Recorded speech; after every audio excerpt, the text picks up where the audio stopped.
Ben ritrovati ad una nuova edizione del TG Flash di New Sicilia. In apertura la segnalazione di un imprenditore agricolo per i reati di truffa aggravata e danni dello Stato e falso ideologico. La Guardia di Finanza del Comando Provinciale di Messina ha svolto e concluso un'attività di indagine nei confronti di un'azienda agricola locale che ha beneficiato di finanziamenti comunitari illegittimi per un totale di oltre 600.000 euro. Le indagini hanno consentito di far luce su un complesso sistema di frode.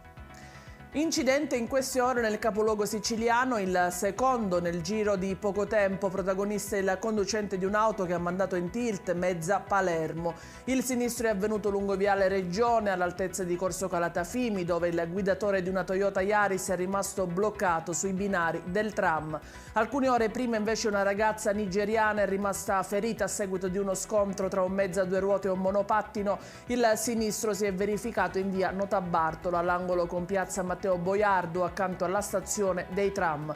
La giovane è stata soccorsa dai sanitari del 118 giunti sul posto e trasportata al pronto soccorso dell'ospedale Buccheri La Ferla. Arrestato un pregiudicato di 36 anni dai carabinieri di Lentini che, nonostante fosse agli arresti domiciliari, lo scorso febbraio aveva commesso con un complice un furto aggravato all'interno di una profumeria di Francofonte. I due fuggirono a bordo di un'auto rubata. Il complice venne arrestato poco dopo il furto, mentre il 36enne che aveva fatto perdere le proprie tracce è stato rintracciato nelle scorse ore e rinchiuso nel carcere di Siracusa per evasione.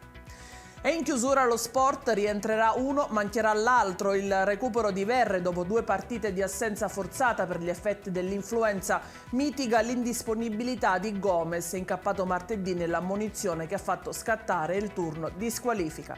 L'assenza del regista francese farà mancare Rosanero, la figura cruciale del Palermo di oggi e tanto spesso anche del passato. Il Pisa, è bene ricordarlo, è reduce da 4 partite nelle quali ha conseguito 10 punti.